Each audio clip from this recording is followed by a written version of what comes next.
je me présente, je m'appelle Dina, j'ai 19 ans, bientôt 20.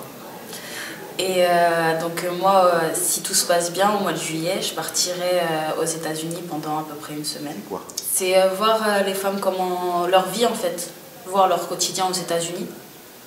Les businesswomen, les femmes, même les femmes qui vivent chez elles, les ménagères, tout. J'aimerais bien voir comment ça se passe, s'il y a des différences ou pas, si elles ont plus de contraintes, on va dire, d'être une femme que nous en France on peut l'avoir. Pour moi, les femmes aux États-Unis, elles arrivent à plus s'affirmer que nous. Je sais pas pourquoi. Elles sont plus libres, elles ont plus de, elles savent plus s'affirmer que nous. On est légèrement en retrait, je trouve. On est toujours derrière. Comment une jeune fille de 19 ans tout d'un coup se dit j'ai envie d'aller aux États-Unis pour voir un petit peu comment ça se passe? J'ai toujours eu envie de voyager en fait. Et ma mère elle tient une association, elle est présidente d'une association. Grâce à cette association, on fait des projets humanitaires. On est parti l'année dernière au Maroc. Pendant une semaine, on est parti dans un orphelinat. Et on a fait la distribution aux petites filles de soins hygiéniques, cartables, matériel scolaire, etc. Et on a vu à quel point en fait, la vie des petites filles, des filles aussi, des adolescentes, pouvait être très difficile, surtout dans des endroits comme ça. Donc ça t'a donné envie d'aller, de rendre service, de voyager. Et les États-Unis, bah, c'est un... Est-ce que c'est un rêve de petite fille ou c'est... Oui. Ouais. Oui. Je vois tous les films et tout, ça donne toujours envie en fait. T'as jamais mis les pieds là-bas? Non, jamais. T'as vu que ça à la télévision ou dans les séries américaines? D'accord. Je voyageais par les séries. Moi, ce que je te propose peut-être, c'est de revenir nous voir pour nous raconter un petit peu comment ça s'est passé. On fait comme ça? On fait comme ça. D'accord. À bientôt. À bientôt. Je m'appelle Iba, j'ai 17 ans, bientôt 18. Et je suis en terminale SSI à Jean-Rostand, à Mantes-la-Jolie. Je viens du Maroc, c'est depuis septembre 2017 je suis à Rostand. Quand tu étais au Maroc, qu'est-ce que tu te faisais comme idée de la France? On va dire que la société marocaine, elle nous vend beaucoup la société française comme si c'était tout beau tout rose, évidemment, comme dans les films, comme dans les Disney. Mais c'est pas trop ça. C'était un peu difficile au début, les 2-3 mois c'était assez difficile. Comment on t'a fait sentir On me posait beaucoup de questions comme si vous avez des chaussures au Maroc, vous marchez pieds nus au Maroc, il y a du sable partout au Maroc.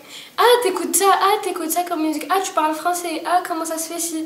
C'est plein de questions, enfin on va dire, pour moi c'était des questions bêtes. Après non, après ça s'est calmé, après tout allait bien. Pour vous dire, le premier jour où je suis venue, j'ai à peu près parlé à tout le monde.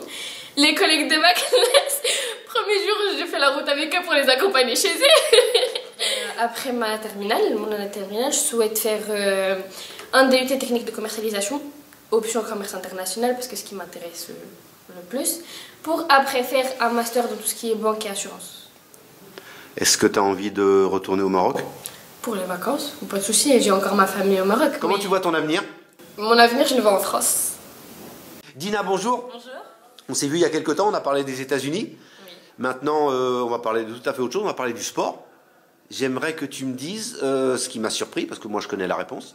Qu'est-ce que tu fais comme sport? De l'haltérophilie. Haltérophilie. Ouais. C'est pas un sport de mec, ça? Un petit peu, légèrement. D'accord.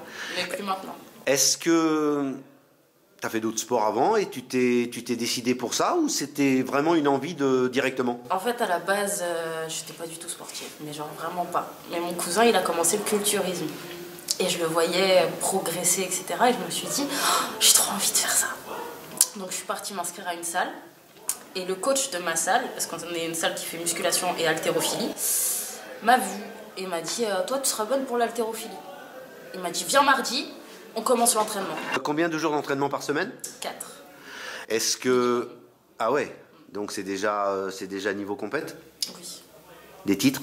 Championne régionale, départementale. J'étais un petit peu trop vieille pour continuer en junior, parce que je vais être majeure en mai et la saison s'arrête en juin, juillet. Est-ce que ça a été difficile pour toi de t'intégrer dans un milieu plutôt masculin? Au début, légèrement. Franchement, légèrement.